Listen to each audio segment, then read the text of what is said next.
It is Tuesday morning in Miami. It is not every day you get to drink with one of the 50 best basketball players of all time, but he has sent us some Digits bourbon. Scottie Pippen with us now. You've got it in front of you. You do not think it is too early. We've all got the Digits bourbon here with us, so you're ready to start your day early on the day drinking. Do you have any rules for day drinking? Because this is dangerous. I end up asleep by 3 o'clock usually.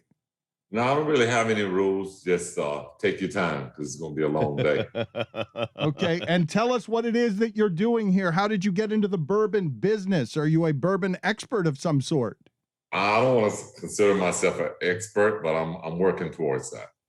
I actually got into the bourbon, I guess, a few years back. And I guess during the pandemic, I was sort of tied to drinking bourbon every night and sitting by the fireplace. So one of my buddies sort of said to me that, hey, man, you drink a lot of bourbon. You should start your own bourbon. So from there, we started this journey, and we're here today.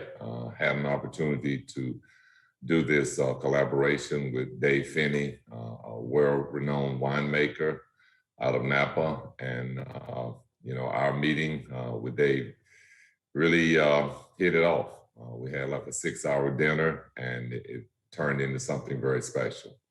We are going to drink with you at the end of this segment, but during your playing days with the Chicago Bulls, in and around Chicago, percentage of times that Scottie Pippen had to pay for a drink when he would go to a restaurant? I would say it's less than 5%.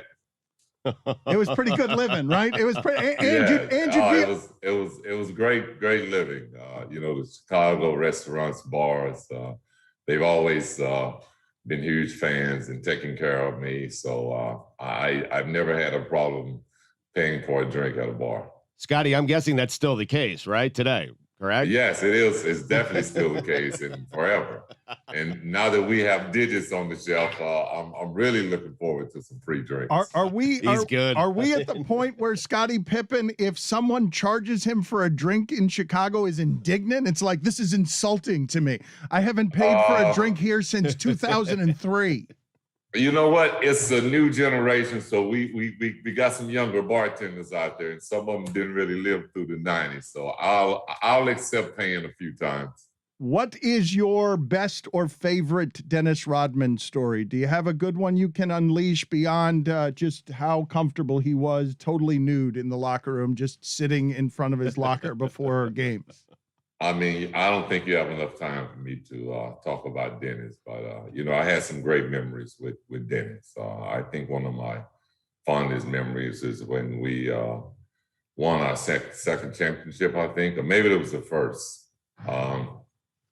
And we went out to a party at this club called Drink, and it was so many people there celebrating with us. And all of a sudden, I look around, and we were on the top floor, and Dennis was, entertaining the crowd. And then all of a sudden he just took a dive out into the crowd. And it was a scary moment there for a second, but all the fans stepped in and caught him and gave him a soft landing. But, that was Dennis. He always lived on the edge, but a very reliable teammate. Scottie, ever day drink on a game day? Do I ever drink on a game day? I've had a few drinks during the exhibition season.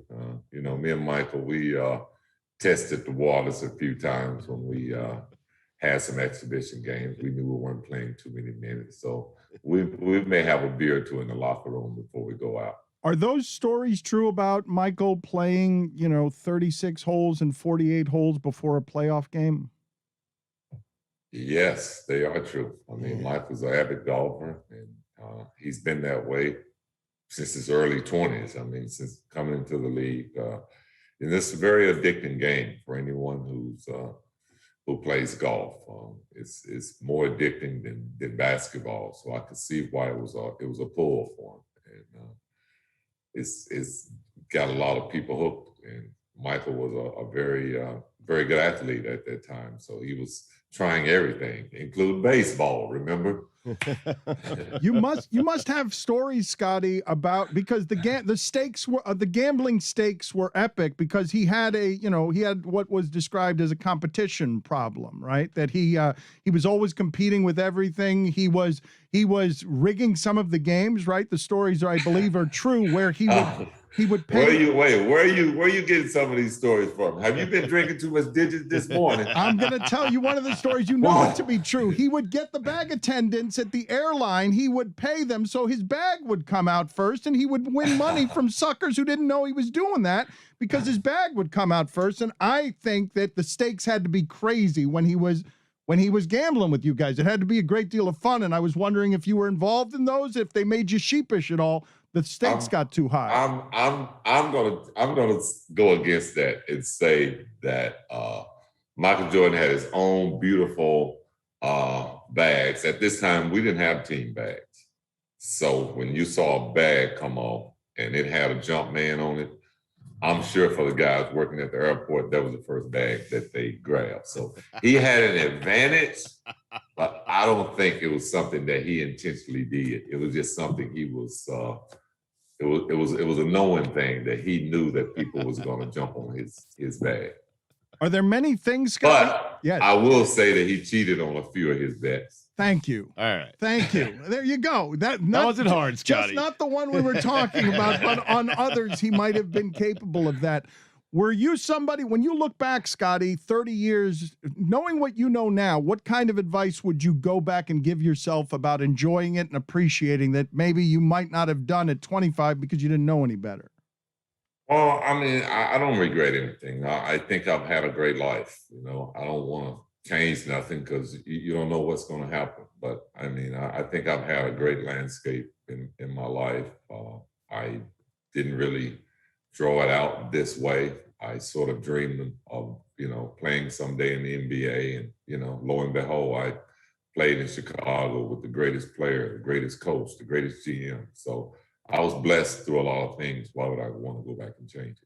What would you say were the greatest challenges, right? Because your story is epic. It doesn't even make any sense, Scottie, that you were able to overcome some of the things that you overcame to get to where you got. So you look back and say, these are the greatest challenges I overcame, or these are the greatest odds I overcame, and say what? Just winning, some of the challenges of coming here. This was a city that wasn't a championship city as far as basketball. Very little fans in the stands. So, when I go back and look at the whole sculpture of how things started off, it was a growing thing for myself, for the city, for the fans, and it's something that I truly loved and enjoyed. The times that I spent in Chicago during the '90s. I felt like was the greatest time to be in Chicago. I felt safe. It was a happy feeling. It was entertaining. Felt like the weather was always great. It was never cold. Maybe it was because I was sitting at home drinking digits. Oh, you're good, You Scottie. are good, Scottie. We will get to that drink. We are going to have this drink with you before we're done with this segment. Scottie, we've been talking a lot about Kevin Durant, and I'm interested in whether or not you agree with this, that Kevin Durant, in losing to the Milwaukee Bucks, impressed me more in terms of being a competitor and all that kind of good stuff that we love about sports than he ever has while winning championships with the Golden State Warriors. Is that fair? Well, I think this was the first time we've seen Kevin Durant sort of carry a team. And I think he did it differently than any great player that we've ever seen. And that's with Michael and whoever.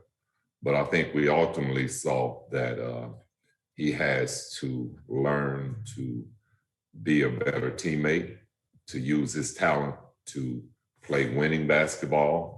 We understand his skill level. We understand that he's unstoppable.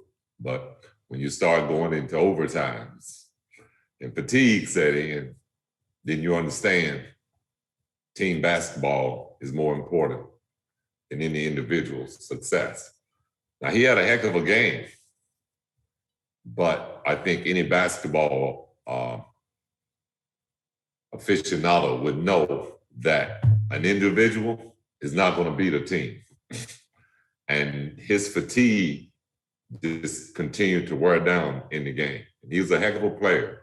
And he's probably the greatest scorer that we've ever seen because of his size, his length, his ability to shoot over people, his ability to shoot from range.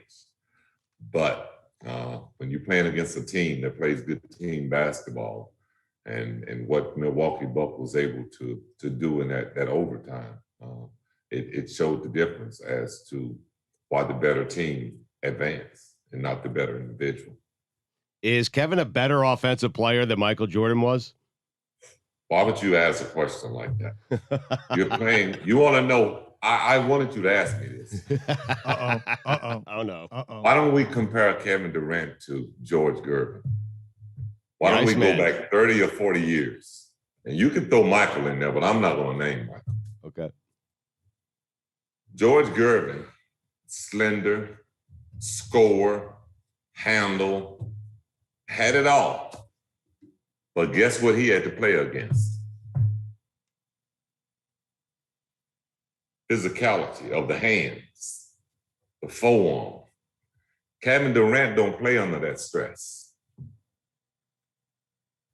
So why would you ask me, is Kevin Durant better than George? It's a different game. Kevin Durant shooting freely threes from anywhere on the court. You couldn't touch these players after they pass half court in today's game. So how are you going to ask me to make that comparison? Michael Jordan scored 30 per game with guys hand checking, pushing, tripping, knocking him down. Wasn't no replay. Wasn't no go back and look at this. Let's talk about digits. Okay, we will talk about digits before we Let's talk about digits, man. Before we get you out of here, the evolution of the game. Do you like it? Not obviously not the physical I part. love it. Yeah? I love it. I'm a fan. Why? What am I do? Turn my TV off and say I don't like the game? But I'm not comparing it anymore. I'm going to look at it for what it is. I'm not going to look back and compare this game to where the game was 30 years ago. And I would say that's when Michael was playing. Whose hand is this on there? Is this your hand on the bottle of bourbon, on the digits? That's the money hand. That's the hand with 6 rings. Need another finger, though. You do need another finger. Let's have a drink here with Scottie Pippen before he gets out of here with Digits Cheers, Bourbon. you guys. Yes, thank you. Thank you, Scottie. we appreciate your time. We are sorry that Stugotz has upset you by trying to bait you into a headline saying that someone is better than Michael. I love it because I'm going to control the narrative from now on. All right. Okay.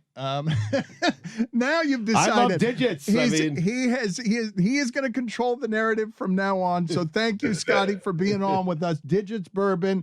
Anything that you need people to know about Digits Bourbon before you get out of here? Anything more? I want everybody to go out and pick up a bottle at Denny's, Mariana's, or Jules Osco, and hey, drop on my Twitter, Instagram. Let me know what you think. It is smooth. It's nice. Well, thank you guys for having me. Thank you, Scottie. I'm sorry. It's all good. That voice. You don't want great. that So voice sweet. upset with you.